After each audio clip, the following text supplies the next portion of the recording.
All this week on Look East, we're examining the subject of travellers. 25% of the total number of travellers in Britain live in this region, many on illegal sites. But a report suggests the problem could be solved if our local councils made more legal pitches available, and the total area needed would add up to 1 square mile. Gareth George reports.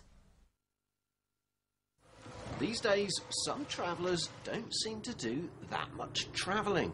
Life is changing for everybody, but it don't seem to be changing for the best for the travellers. It's changing for the worst. A traditional wagon would be a death trap on a modern road like this, and travellers say there are fewer and fewer places to stop, and when they do stop, they're moved on by the police straight away. Pitches like this could be the answer. This is a local authority-run site just outside Ipswich. It's lovely and quiet, peaceful. I know you can hear the motorway, but you get used to that. And the government wants all councils in our region to build more like this. There should be more pitches, because every time they build one of these trailer sites, there's still a massive, great big long waiting list for people to come on. There's a lot of travellers out there that just don't want to be on the roads. They want to settle. This is the number of authorised pitches in each county across our region. If you break it down further, you find the number in each local council area varies greatly. South Cambridgeshire, for instance, has 203. North Norfolk has only got 1. And Cambridge, Southend, Baber and Suffolk Coastal have none at all. Travellers say the shortage forces some to break the law by staying where they haven't got permission. This illegal site at Blackmoor in Essex was built in just 1 weekend. In the centre of London, at the offices of the Equality and Human Rights Commission, experts say if councils set aside a relatively tiny amount of land, it could solve a big problem. 1 square mile of land would be sufficient to deal with all the unauthorised sites in the whole of England. The government has told councils in the east to build 1,200 extra pitches by 2011. If they don't, they could face paying for more costly evictions. Gareth George, BBC Look East.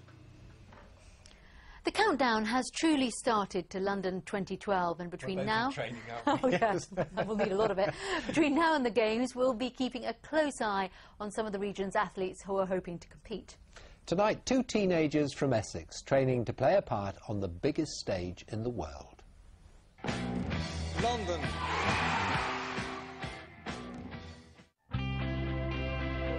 James McLean and Tony Prince do completely different sports, but they've got so much in common. She's a judo player with attitude, and he's a hurdler with big plans.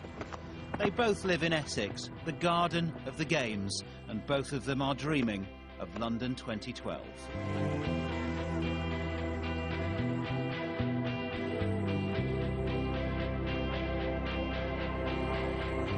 So, how's training going? Yeah, it's going really good, actually. Tony and James have something else in common. OK, and how are the injuries? Are they you on top of those? Yeah, everything's fine. Thanks to a sponsorship programme, they're being mentored by Olympian Roger Black and double Beijing Paralympic gold medalist Sarah Story. I think the time management side of things is probably the biggest help I can give for Tony, especially because there's so many aspects to the training. It's not all about fighting, judo, it's a little bit of technique work. Everything, yeah. Tony is a self-confessed girly girl with pink nails to go with her black belt. She wants to show you can do this and still be feminine. Her dad took her to judo when she was 6 because they didn't have a garden to play in. Since then, she's been national champion 6 times. My dad got me and my older brother into it. It was just a local club opposite my house. It was actually right next to my school. And we started it and loved it and started competing competitively. James was English schools champion for 3 years and still holds the record for the 100 metres hurdles. As things stand, he's well on track to make the Games. You get everybody of all walks of life turn around and say, oh no, he's at the Olympic Stadium, isn't that coming off well? So it's quite nice that people are starting to get the fever for it, starting to get excited about it. So it's really nice to sit there and maybe be part of it.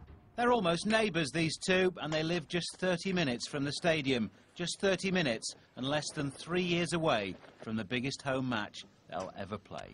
Sean Peel, BBC Look East, Essex.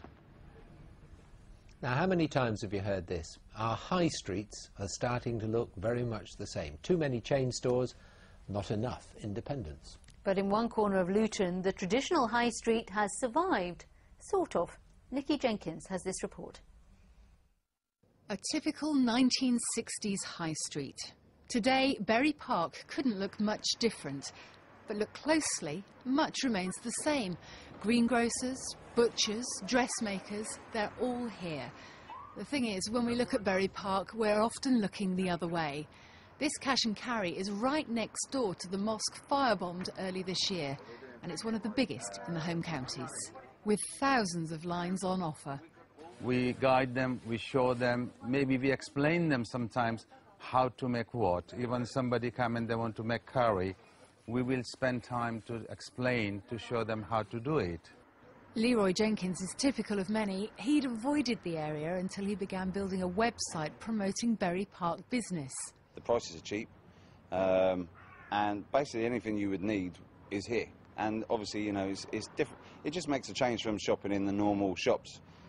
Here's another hidden gem. Patneys have been jewellers for generations, but the latest has forsaken the traditional. Jig Patney deals in bespoke commissions for the contemporary market, worth thousands. Rani Fashions is another big player with its own fashion label and mail order business. But it's not only food and fashions, there's furnishings too. High Street, we are 100 times better than them. We are. We are very helpful. We tend to go into people's houses, we move all the furnitures around, everything we do.